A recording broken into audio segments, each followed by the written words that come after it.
Hey Sunnies, and welcome back to my movie update series. Thank you all for patiently waiting for my return. Today we're jumping straight into the topic of the horror movie Insidious and the new movie that was revealed. For those of you who may not know what Insidious is, the movie's plot, as described from IMDb, is a family who looks to prevent evil spirits from tapping their comatose child in a realm called the Further. This movie was released in 2010 and grossed $99.5 million USD at the box office. Since then, 3 more movies were produced. The order goes as follows: Insidious, Insidious Chapter 2, Insidious Chapter 3, and Insidious, The Last Key. Finally, the 5th installment was revealed to be called Insidious, The Dark Realm. For those wondering, no, none of these films are based on real-life paranormal events. Now we can get into the turmoil of these movies. Horror fans like myself did enjoy these movies, however I can speak for some of us as we feel like the sequel of these movies are honestly not needed, but I'll get more into that later. However, I will be completely honest, as it's been a very long time since I've seen these films, so take my criticism with a grain of salt. But as always, there will be links below of my research on this topic. For those of you who haven't seen the movie in quite some time, I've added brief refreshers on each movie so that we can all stay on the same page. Screen Rant luckily has already did this for us, so I'll read what they have stated.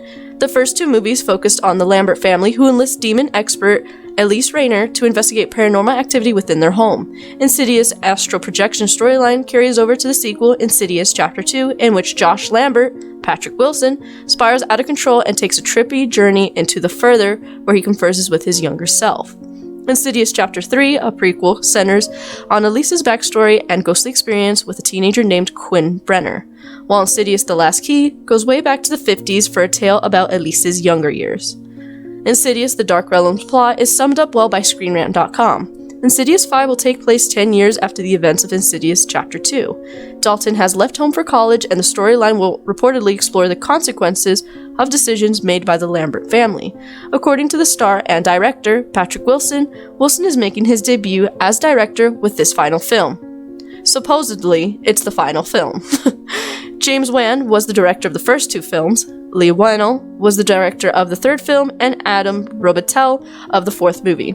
Patrick Wilson did play in the Insidious film as Josh Lambert, just a reminder.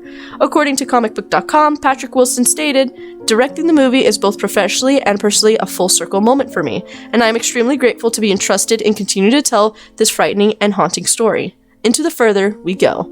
Between all these directors, who is your favorite and why? Are there notable movie differences between all 3 or not? Are you nervous that someone new is taking the reins? Let me know down below. As you know, there aren't any articles that I could find regarding fan reactions or their opinions. Therefore, I will rely on you guys to tell me how you feel about this subject matter. Unfortunately, no trailers have been released, and the release date is up in the air. According to Looper.com, in July of 2021, Digital Spy reported that Insidious 5 is expected to arrive in theaters sometime in 2022, according to Blumhouse's Jason Blum.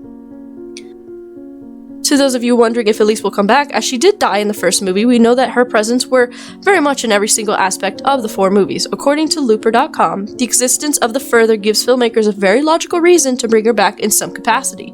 Don't be surprised if her ghost makes an appearance. While speaking to Coming Soon in September of 2020, Shay was open about wanting to return if the opportunity presents itself. "It was a really beautiful arc for me to find as the character and in the storyline. Now, it's in my memory, and I would love it if there was another one. I'll be honest, this plot intrigues me a bit, and I will most certainly give it a try as I'll watch it in theaters." At this point in time, some speculate that the movie will be released closer to 2023 than this year.